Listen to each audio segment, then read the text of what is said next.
So I grew up in a Catholic home, so I was blessed to have the faith passed down to me. I remember my dad, he would pray evening prayer with my brothers and I. When he would talk about the strength of the Lord and his strong right arm, he would flex his bicep.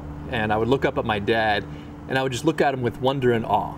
And I would say, if that's what God is like, he casts down the mighty from their thrones and raises up the lowly with his strong right arm, then God must be really awesome.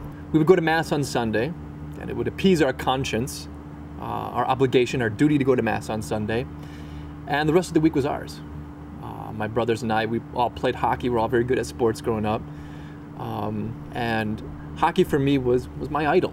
My parents sent my brothers and I to public schools. I wasn't prepared for the promiscuity, the immorality. I gained a whole new set of friends. You know, they would talk about doing drugs. They would talk about promiscuity. They were popular, and I wanted to be popular.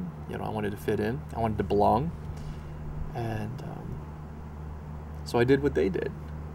6th grade to all through the 8th grade, as well did my brothers as well. You know, so one day I was watching TV, and they're advertising the Rosary in EWTN 3 times a day, and as I was just sitting there,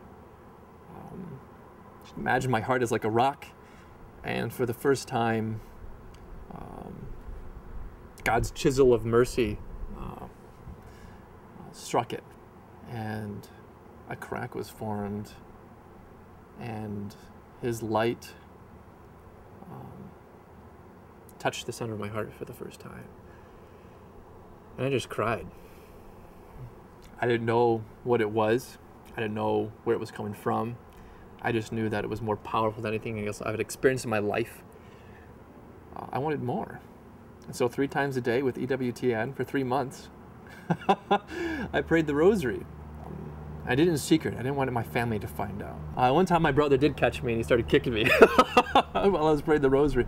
But I didn't care because all I wanted was that peace. Mary was preparing my heart to be introduced to her son.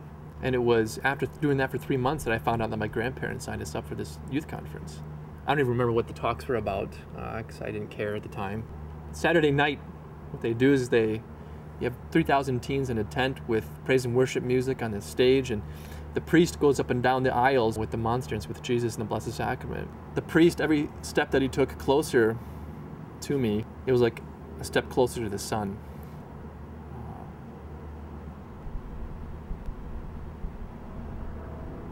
And for the first time, his love, his mercy, I felt like my heart was going to explode and melt at the same time. Jesus' presence in the Eucharist became so real. I fell on my knees. It was so powerful. And I just started crying because his mercy and his love was just flooding my heart. And I just let him do it. I let him love me. I let him overshadow me with his power, his presence. So I gave him my life. So after about five minutes of crying like a fat baby, I looked over and saw to see what my brothers were doing, you know. And they were on their knees crying. I did not overcome all of my favorite sins overnight. You know, it took a while, you know, for me to allow God the Father's love to come into my life.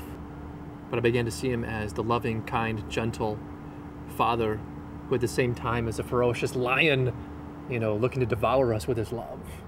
Do you have any idea how much you are loved by the Father?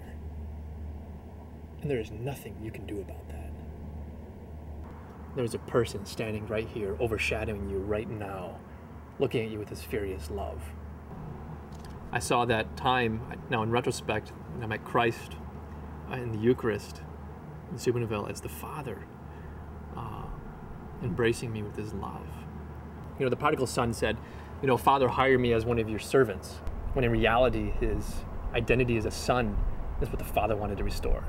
And the Father wouldn't ever hire him out as one of his servants.